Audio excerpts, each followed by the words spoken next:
This video and its contents are for adult collectors.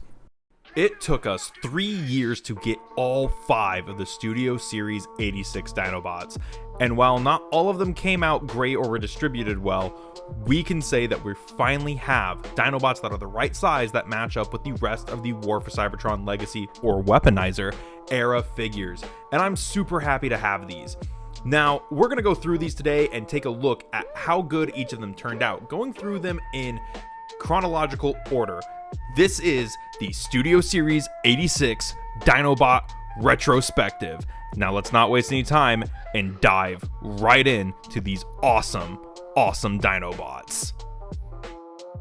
Getting into Grimlock to start us off, the first Dinobot. I will say that the more of the Dinobots you have, including the other releases, like the other versions of Grimlock, the better the Dinobots get, because some of them include accessories for the other ones. But Studio Series Grimlock, I think he's like Studio Series 86.5 or something like that. He's really good. Love all the details back here. His tail's a little flat. He looks very MP Grimlock. He has the blue eyes. He's missing his front teeth. All he wants for Christmas is his 2 front teeth. He has his blaster that can store back here. Really good. I love the red stripe over here. Has his big gold diaper, his big stompers, and there's really no gaps in his dino mode. I mean, sure, there's a little bit right here with the feet, but other than that, he has a super solid dino mode with plenty of articulation that you'd want. He has ball jointed shoulders with the elbows. His head can swivel. He can look up. He can chomp. He has a blast effect port in his mouth. His legs are ratcheted. They have a swivel and a bend, as well as the dino claws can wiggle. So just a lot of really good stuff here in Grimlock's dino mode. So much so that I just really like it. This might be my favorite dino mode out of the bunch. The second Dinobot we had was Slug. This was the second one that was released, and you might be thinking, hey, that looks a little different than mine. That's because mine took a shelf dive, and I lost his horns. I couldn't find them. I've had to re-glue the frill, and I had to replace the horns, so he does have some 3D printed replacement horns. But other than that, he is stock, and he's a nice, big, chunky kind of wedge of a toy. I do like how the blaster integrates a little bit better than Grimlock's. It doesn't just hang out loosely. It actually finds a way to work into the dino mode. And he does have some pretty nice, like, flat gray paint here that's not really noticed on the other Dinobots. His legs all swoop backwards. He does have a blast effect in his mouth, despite this also being where his head is situated. Overall, it's a really good dino mode, and he does have some articulation here. They can swivel, they can wiggle, and then, of course, these are his arms, so these have lots of articulation. Although, I do have a little bit of a problem with these, but we'll talk more about that when we get to robot mode for Slug. Hasbro really wanted to knock out the first 3 core Dinobots, the first 3 that appeared first, so that means Sludge is our third one. And Sludge is pretty good. I do really like the dino mode, and people will tell you that this transformation is really good. Lots of personality up here in the neck. Again, blast effect port in the mouth, swivel at the head, and then this is ratcheted, which is really nice, even though it starts to look a little funny right there. But overall, some really good stuff going on here with Sludge. He does have the weapon storage on the bottom, very similar to Grimlock's, and it is very empty right here. You could probably store some snacks down there if he had a flap, but he does not. Instead, we just stick his blaster down there and call it a day. I do wish it integrated a little better than just hiding out underneath his tummy, but it is what it is. I do really like everything here. The gold is nice. The little red hit is good. Again, there's some of that gray, although it is a different gray than what's on Slug. Very strange. But yeah, a little bit less color on this guy. Grimlock has some like shiny metallic blue. This guy doesn't have nearly as much going on in dino mode. He does have that gray stripe, kind of a la Optimus Prime's trailer going, but not much happening in Slug's dino mode, but it still manages to look good. I mean, it looks like Sludge, right? Man, oh man, Snarl. Snarl was the 4th one, and a lot of people tell you he's the best one. He is really good, and mine is pretty good on the Autobot symbol lineup. I've seen some where that's really messed up. The gold on here is really nice. I do kind of wish they put it on his face. I don't really mind it right here because these parts have to like move and stuff, and this does fold up, so I'm not like upset about it, but that metallic gold is so nice all over Snarl here. I love Snarl. He is so good. He does have some blue right there. Some more gray, which again, I think is a different gray than what's on Sludge and Slug and Grimlock. So the grays just don't match up. He has a little feet rotation here, and he is this just egg-shaped thing. He's just so forward heavy, and like I remember transforming the first time, I'm like, is the tail supposed to go that far down? But yeah, it is. That's just how he looks. The tail swings out from underneath him. So as far as weapon storage goes, Snarl did not come with a blaster. He did not appear with a blaster in the movie because he barely appeared in the movie. He does get his sword. Yeah, it's not great, not super great integrated weapon storage, but hey, you know, we cut him some break. He was barely in the movie. He's barely trying for his toy. I had been told nothing but good things about Swoop, and I was a little skeptical because Perspective Ends video kind of made this guy out to seem like he was a piece of crap. And yeah, it's not super great. The bird mode is really inaccurate to the movie. Unlike the other Dinobots, there's not a lot going on here transformation-wise. The other Dinobots usually have like some pretty clever or expected transformations, and I'm not saying Swoop's transformation isn't expected. I just wish there was more to it. Like, this really shouldn't be there on a leader class, especially in 2024. The missiles look good on the wings. The bird mode can open up. He does have a blast effect port. And then the plastic on him feels worse than every other Dinobot. I do wish the legs, the bird legs, were actually separate. Those probably could have came out of the chest or folded out from the thighs. So that way he had a little bit more of a stance. So that way you could bring the legs forward to have him kind of peeked forward like that. Instead, you can't. He can look up really, really well. And he does have a flight stand port right there. So that's great. You guys probably saw some photos of that at the start of the video. So yeah, I mean, overall, it is a good looking dino mode, sort of. I really hate this giant overbite, but I mean, if this looks like Swoop to you, then it's a half decent Swoop, I guess. Starting us back off with Grimlock, going in release order. He does get an extra sword because of Swoop, but he is a very, very good leader class. I forgot how good this guy was until I got him out for this video, and oh my gosh, he is so good. Now, something that's really fun is if you have the Swoop sword, there's a 5 mil right there. He can totally store the sword on his back, which is great. He has his blaster, which again, I believe you can store it on his back. You can do a lot of stuff with this guy. Articulation is great. He has ratchets at the shoulders, bicep swivels, more than 90 at the elbow, wrist swivels, super emotive ball joint at the head, waist swivel. Now, mine does have exploded hip ratchets. Apparently, though, he's supposed to have ratchets in his hips. They go out really far. Thigh swivel. Whoa. Bend at the knee with the ratchet in there. And then a full ankle tilt with the little cover in there.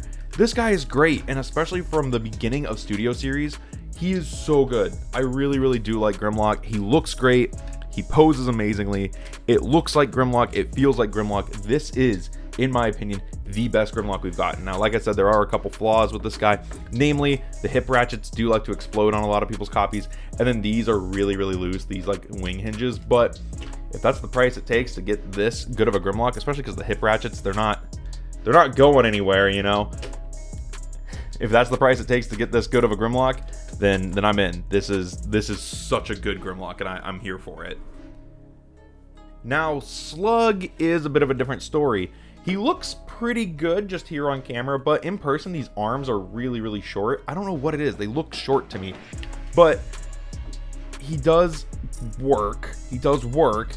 My other big problem with him is this backpack is really fiddly. These like to pop off a lot, and it doesn't like to stay in place. Also, getting to the head, it isn't that difficult, actually. Like, it's okay. It is a little fumbly, and if you had like giant sausage fingers, I imagine it'd be hard to do.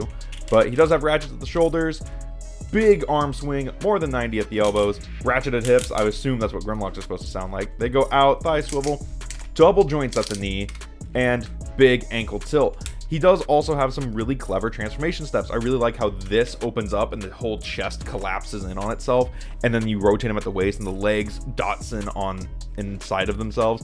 It's really, really clever, but it is a bit of a fiddler. He is a little fiddly, and I don't really like the way all this backpack ends up here. It doesn't stay tabbed in. It doesn't like staying tabbed in, and it doesn't look great. And like I said, the arms look really short. Overall, he's okay. He's not my favorite, but he's okay. And it is a very, very good interpretation of Slug. A lot of people will tell you Sludge is the worst one, and that's probably because he has a bum knee on their copy. Mine also has the knee issue. You can see just how floppy that supposedly ratcheted knee is. But he's not that bad, and I actually really like the way the legs explode when transforming. They all unfurl and curl up and collapse into his giant, thick, wide shins, although that's kind of a common theme with the Dinobots, is all of them have very, very wide shins.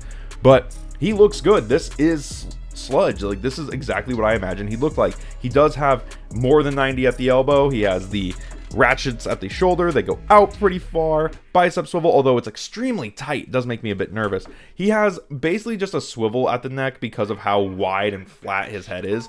Waist swivel, ratchets at the hips that go up, they go out, thigh swivel, bend at the knee, and of course ankle tilt. No cover though. Grimlock's still the only one with one of those. I also do like that his ankle tilts are in two different parts. You know, this comes forward and clips into place. So I do really like that. His cannon is nice and is blast effect compatible. And the backpack is pretty concise, and it's like if Slug's backpack was better, although I'm not proving that point because I just popped this off. He's kind of like all the best parts of Grimlock and Slug rolled into one, which is really nice. I like seeing that they evolve with each Dinobot. It is a good stepping stone, and you get to see where they took from Grimlock's transformation with the big body shell and the head on the back, as well as Slug with the more complicated leg transformation. So he is overall a pretty decent Dinobot showing. I don't even know how I talk about Snarl in a way that's fair to the other Dinobots. This robot mode didn't have to do anything really. It just had to be accurate to the toy, but they really went for his G1 model and made him match the other Dinobots. Apparently they based this off some concept art as well. And again, big wide shins. He has that nice flat face, but unlike Sludge, he can actually emote with it, which is really, really nice. Big wide body, not so stumpy arms.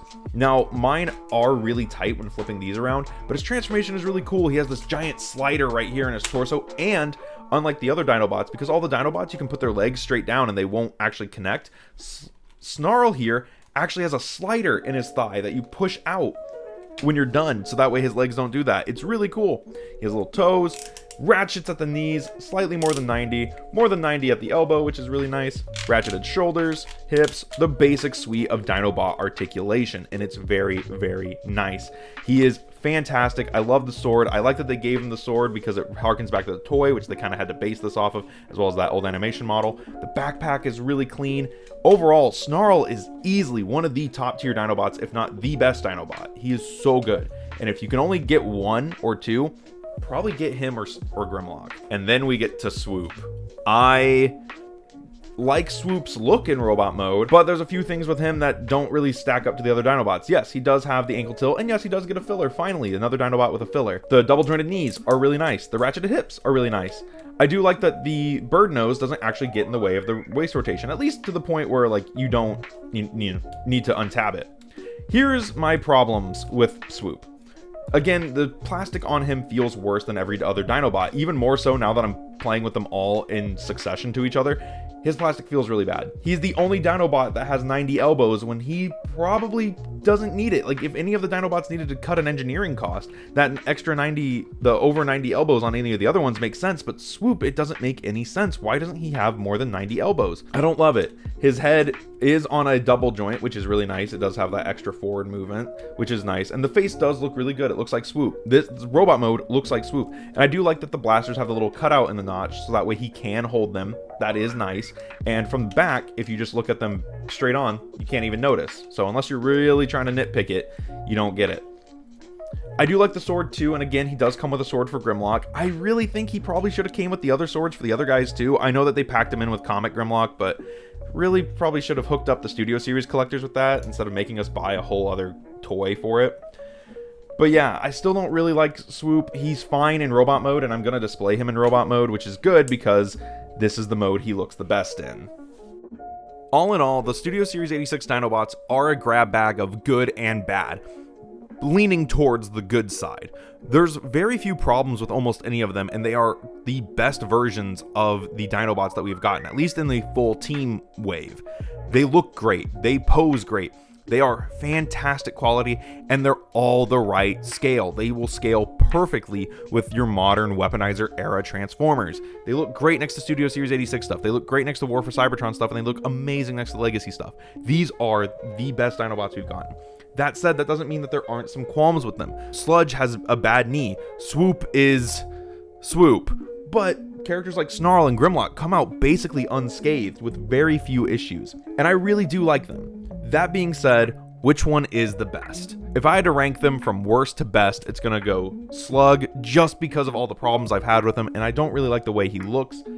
Then Swoop, even though I think he feels the worst, and I think he is the worst Dinobot, it is what it is. If you can get him on sale, Swoop is definitely worth it. Whereas Slug, I feel, is only worth getting if you're completing the team.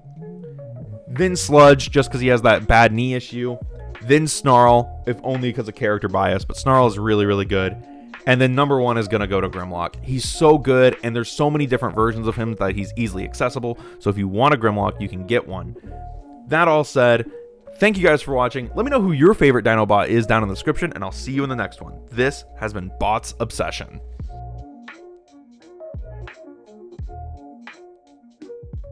I'd also like to thank my Patreon supporters, Grim Lockdown, Luke Thompson, Max Devonshire, and Proton Collectibles. Thank you for supporting the channel.